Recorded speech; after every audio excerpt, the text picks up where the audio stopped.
my dear students.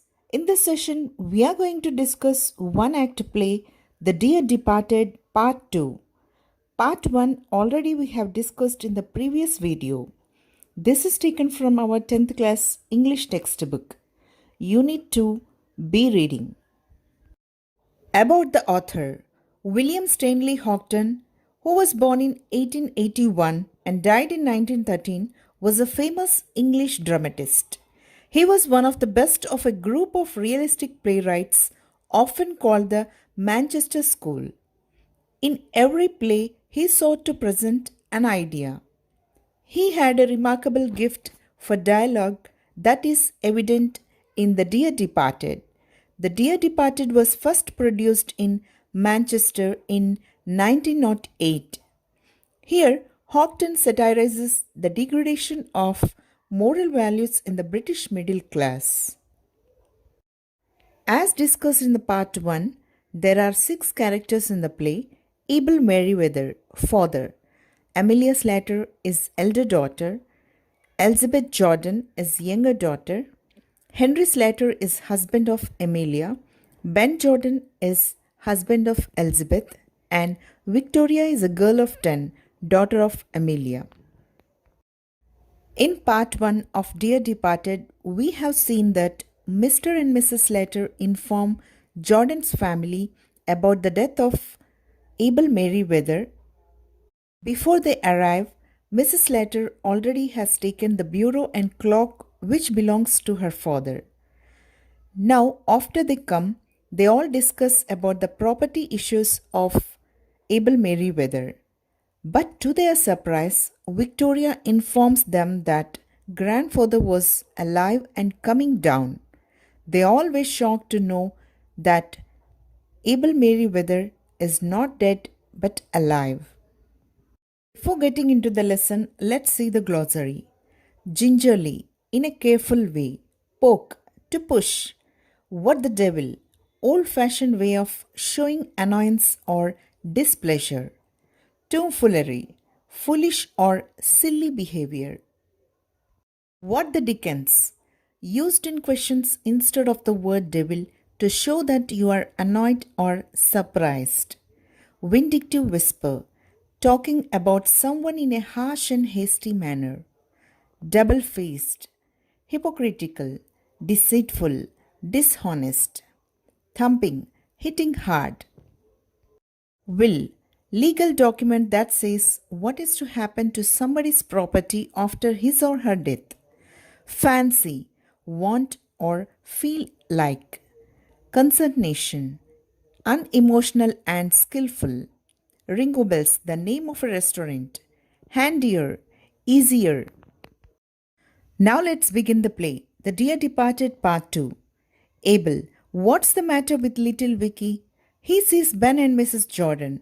Hello, what brings you here? How is yourself, Ben? Abel thrusts his hand at Ben, who skips back smartly and retreats with Mrs. Jordan to a safe distance place below the sofa. Mrs. Slater, approaching Abel gingerly. Father, is that you?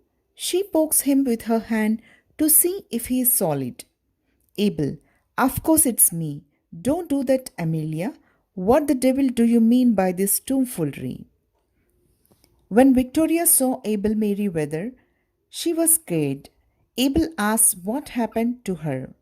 He feels surprised to see Jordan's family there and asks why they have come there and inquires about their well-being. Mrs. Slater could not believe her eyes. She touches her father to check whether he is alive and questions if he is well. Abel feels surprised at the question and asks why she is doing so. You took us by surprise, father. Are you keeping quite well? What? Are you quite well? Yeah, I'm right enough, but for a bit of headache. Looking at Amelia, Amelia, what the dickens did I do with my new slippers? Aren't they by the hearth, father? I don't see them. Observing Henry trying to remove the slippers. Why you have got them on, Henry? Mrs. Jordan says that Abel surprised them. Abel could not understand what she meant. Then she asks, how is he feeling? He says he is quite well, just has headache. He asks Mrs. Slater about his slippers. She asks if they are not found by Hearth. Abel watches Henry removing them and asks why he wore them. I told him to put them on to stretch them. They were that new and hard. Now, Henry? Mrs. Latter snatches the slippers from Henry and gives them to Abel, who puts them on and sits in armchair. Well, I don't call that delicate, stepping into a dead man's shoes in such a haste. Victoria runs across to Abel and sits on the floor at his feet. Oh, Grandpa, I am so glad you are not dead. In a vindictive whisper, hold your tongue, Victoria. Eh, what's that? Who's gone dead? Victoria says she's sorry about your head. Ah, thank you, Vicky, but I am feeling better. Mrs. Latter says that she asked him to wear them to make them stretch. She takes them from Henry and gives it to Abel. Wears them and sits in armchair. Mrs. Jordan says to Ben that it's not fair to take dead man's footwear. Victoria sits by Abel's side and says that she is happy to see him alive. Mrs. Slater wants her to keep quiet. Abel asks him who is dead. Mrs. Slater covers by saying that Victoria is asking about his headache. Abel says he is feeling better. Why, Ben, you are in mourning, and Lizzie too, and Melia, and Henry, little Vicky. Who's gone dead? It's someone in the family? No one you know, father, a relation of Ben's. And what relation of Ben's? His brother. Damn it, I never had one. Dear, dear, and what was his name, Ben? Frederick, Albert, Isaac. Abel questions them why they all are in black. If anyone is dead, Mrs. Slater says that relations of Ben, his brother. Abel asks his name. Ben is confused to say the name. Mrs. Slater says Frederick and Ben says Albert.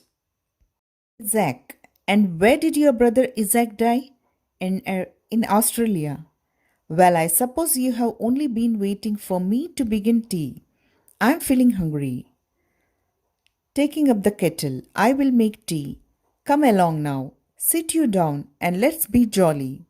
Abel sits at the head of the table, facing spectators.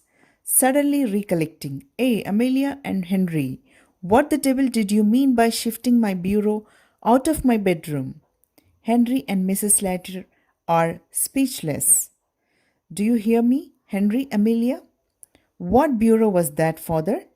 Why, my bureau, the one I bought. Abel questions where is Isaac from. He says he is from Australia. Everyone sits to have tea at dining. Abel looks at bureau and asks why they brought it to downstairs. Mrs. Jordan asks bureau belongs to him. He says yes, it's belonged to him. Pointing to the bureau, was it one, father? Ah, that's it. What's it doing here? A. A pause. The clock on the mantelpiece strikes 6. Everyone looks at it. Drat me, if that isn't my clock too. What the devil's been going on in this house? A slight pause. Well, I'll be hanged. I will tell you what's been going on in this house, father. Nothing sort of robbery. Abel again looks at his clock and shouts what is happening in the house, why they also brought the clock down. Ben and Jordan understood that Mrs. Slater have stolen them. She calls them dishonest. Be quiet, Elizabeth. I will not be quiet. Oh, I call it double-faced. Now, Elizabeth, and you too.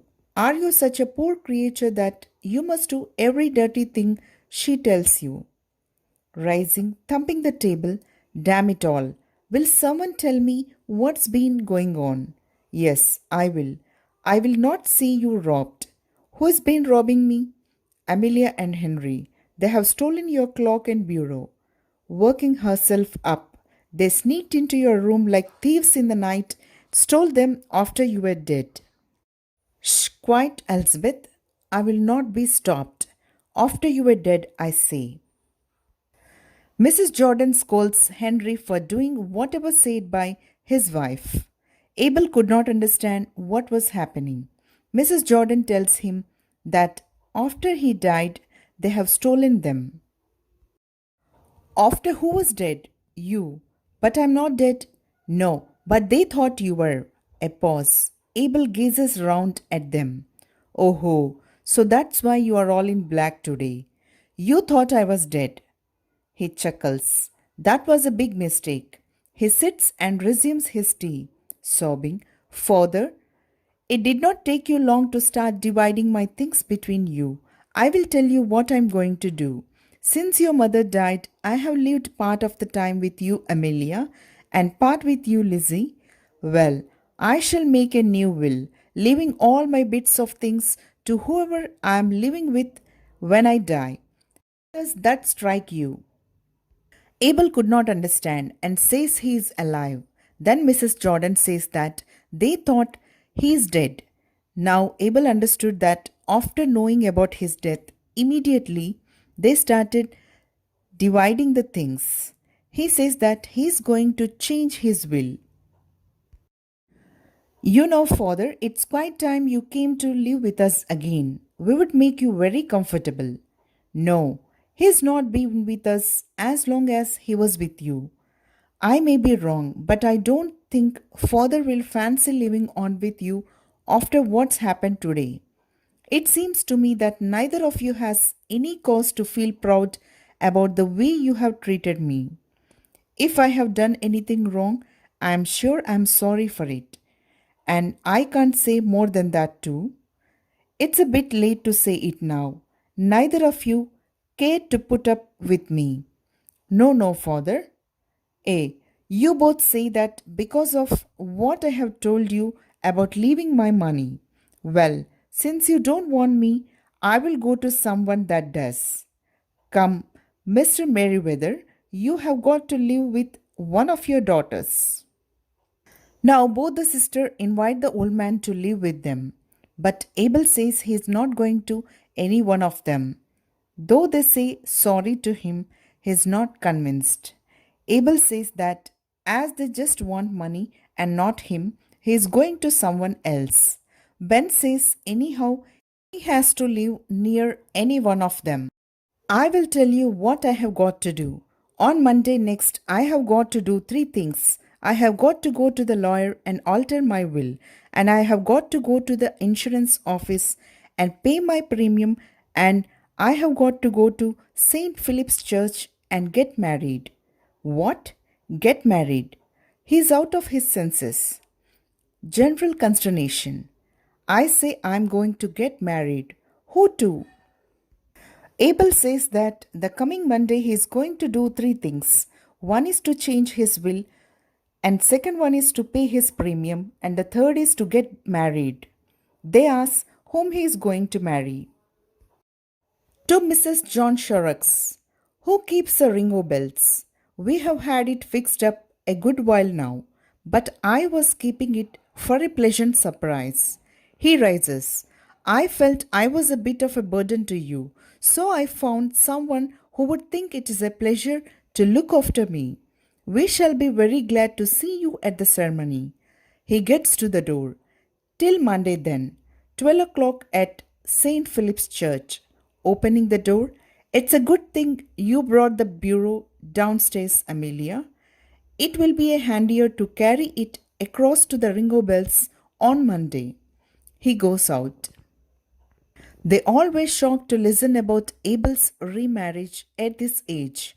Abel tells that he is going to marry Mrs. John Shorrocks, who runs a restaurant, Ringo Bells, at St. Philip's Church. He invites them to come to marriage and feels good that they have brought bureau downstairs, and it will be easy to carry them with him to Ringo Bells. Thus we see that it is a twist in the story the old man decides to remarriage and gives shock to the daughters. Now let's see the conclusion of Dear Departed. The play Dear Departed by Stanley Houghton brings out the harsh reality of dying love and absence of moral values in the children. Also, children of today lack their sense of responsibility. Play satirizes the degradation of moral values in the British middle class people. In trying to grab the things belonging to their father, the children completely disregard modesty, decency, and obligation towards their family. At the beginning of the play, Mrs. Slater goes to offer something to her father, Abel Merriweather, and finds him quite cold, not responding at all. He is motionless. So she declares that her father is no more. Accordingly, her husband and her sister, the Jordans, are informed about the sudden demise of their father.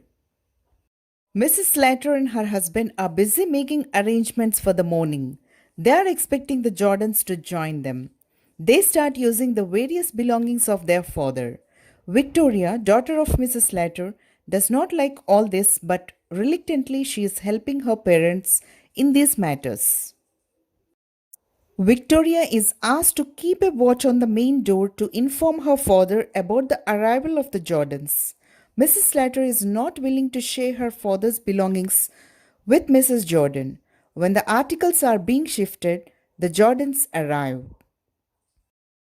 The family members started a detailed conversation on the deeds of their deceased father, planning the details of the obituary announcement in the papers and the insurance premium payment.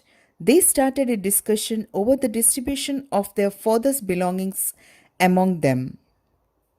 Surprisingly, at this point in time, the play witnesses a turn of events. Victoria, who has been sent to the grandfather's room, returns very scared. She tells everyone that grandfather is alive. To everybody's surprise, grandfather is seen coming downstairs. He's surprised to find the Jordans over there too. No one dares to tell him that he had been declared dead. While taking tea, the truth comes out and he gets to know how his daughters have been in a hurry to divide his possessions among them. On knowing the harsh reality, the father decides not to live with any of his daughters. He even expresses his final intention to change his will. He declares that he is going to give everything to Mrs. Shorrocks of Ringo Bells, whom he will marry. He feels that by marrying Mrs. Shorrocks, he will have someone to look after him wholeheartedly, without considering him to be a burden.